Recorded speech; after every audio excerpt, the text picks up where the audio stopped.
रायगड लोकसभा मतदारसंघातील इंडिया आघाडीचे उमेदवार अनंत गीते हे निवडणुकीच्या रिंगणात आहेत. गीतेंच्या प्रचार सभेचे आयोजन गडव येथे करण्यात आले होते. या सभेला शेकापचे आमदार जयंत पाटील उपस्थित होते. यावेळी सभेत मार्गदर्शन करताना सांगितले की परिसरात MIDC मार्फत शेतकऱ्यांच्या शेतीचे भूसंपादन होत आहे. त्या भूसंपादनाला शेतकऱ्यांचा विरोध आहे. येथील शेतकऱ्यांचा विकासाला विरोध नाही, परंतु शेतकऱ्यांना विश्वासात घेतले पाहिजे. दलाली करणाऱ्यांना त्यांची जागा दाखवली पाहिजे. ती दाखवण्याची वेळ आली आहे. तुम्ही जो विश्वास दाखवला आहे त्याला तडा जाऊ देणार नाही. तुम्ही गीतेंना मत देत नाही तर जयंत पाटीलांना मत देताय. आपल्याला शेतकऱ्यांना न्याय मिळवून द्यायचा आहे. शेतकरी संघर्ष समितीने महत्त्वाची भूमिका बजावली आहे. गावाचा विकास झाला पाहिजे. शेतकरी संघर्ष समितीला राजकारणात आणत नाही, परंतु हा शेतकऱ्यांचा लढा आहे. अनंत गीते सर्वसामान्य उमेदवार आहेत. ते विजयी होतील असे आमदार जयंत पाटील यांनी यावेळी सांगितले.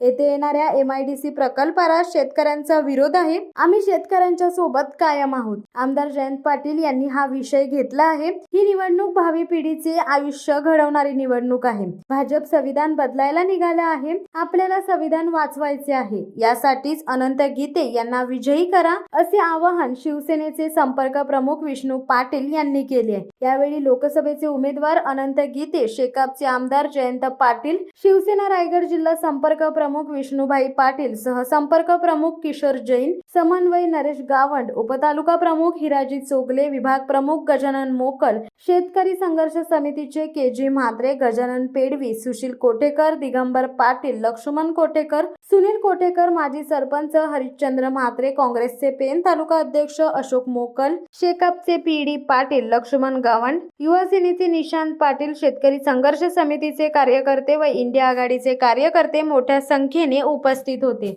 माझ्याकडे कडून मी लिखित करून घेतलेले आहे कागदावर. कोणती नाही, माझ्याकडे तो लिखित करार आहे आणि त्या लिखित कराराची प्रत मी माझा सहकारी अविनाश म्हात्रे त्याच्याकडे सुद्धा दिली आहे. कारण नंतर बोरी आणखी शिरकी हा जो भाग आहे तो भाग सुद्धा त्याच्यात समावेश करावा अशी त्याची मागणी होती. आता त्या सगळ्या तपशिलात मी जात नाही, जाण्याची गरज नाही. त्यामुळे मला इथल्या सगळ्या प्रश्नांची जाणीव आहे. आपली भूमिका राहत आहे. कारण MIDC ने भूसंपादन केली तर MIDC जो ठरवेल तो दर आपल्याला द्यावा लागेल, तो स्वीकारावा लागेल, त्याला पर्याय नाही. पण उद्योगाने जर आपल्याबरोबर त्यांच्याकडून जमीन खरेदी केली तर आता जो काही बाजारभावाकडे चालत असेल किंवा जो शेतकऱ्याला परवडणारा दर असेल तो दर त्याला मिळू शकेल. बरोबर, आणि तो मिळाला पाहिजे. हीच मागणी ना. म्हणून या मागणीशी मी पूर्णपणे सहमत आहे. निश्चित राहा. आता आज काही मला वाटतं नोटीसच फक्त आपल्याला बजावले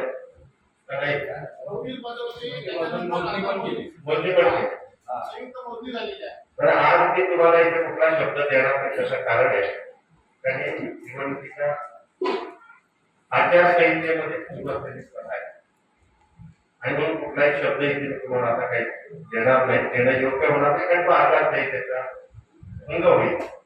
पण विश्वास ठेवा, तुमच्या या लढ्यामध्ये मी तुमच्या सोबत राहील आणि योग्य न्याय कसा मिळेल. कारण आपली मागणी मला जे कळले त्याप्रमाणे आपली मागणी एकदा आपल्याला रास्त दर झाला पाहिजे. आपला उद्योगाला विरोध नाही असा एक मी जाहीर केला. जेवण जमीन विकायची नाही आयुष्य. आणि म्हणून या ठिकाणी औद्योगिकरणाचं तुम्हाला एकच सांगतो, तुम्ही गीतेला मत देत नाही, जयंत पाटलाला मत देण्याची जबाबदारी आपण वेगळ्या तऱ्हेचं काम करतो. आणि विधिमंडळातले जागरूक सदस्य म्हणून ते आपले जे प्रश्न मांडले ते कधीच आपल्या नाकारले गेले नाही. आपण म्हणालो कसं मंजूर केलेलं आहे आणि त्या पद्धतीचं काम केलेलं आहे. मॅनेजमेंटवर का आपण एवढा कारखाना बंद करावा असं आपली भूमिका कधीच नव्हती. पण आम्हाला योग्य वेळातून ते दलाल होते, त्या दलालाला बाजू करण्याचं काम आपल्या सहकारी समितीने केलेलं आहे.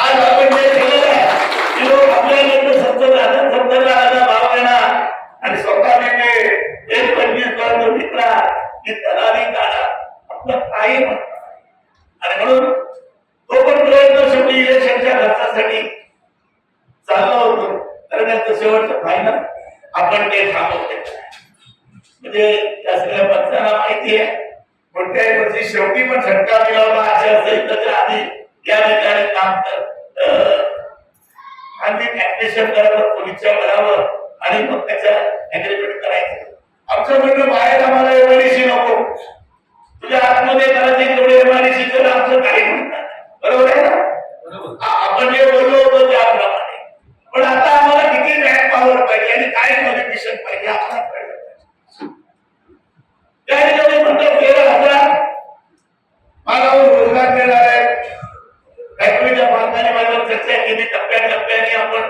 स्वीकारायला देऊ परंतु तो जो रोजगार देणार आहे त्याला क्वालिफिकेशन पाहिजे शिवसत्ता टाइम्ससाठी प्रदीप मोकल पेन दे धडक बेधडक वृत्त देणाऱ्या आपल्या शिवसत्ता टाइम्स न्यूज चॅनलला लाल बटन दाबून सबस्क्राईब करा आणि बेल आयकॉनला क्लिक करायला विसरू नका.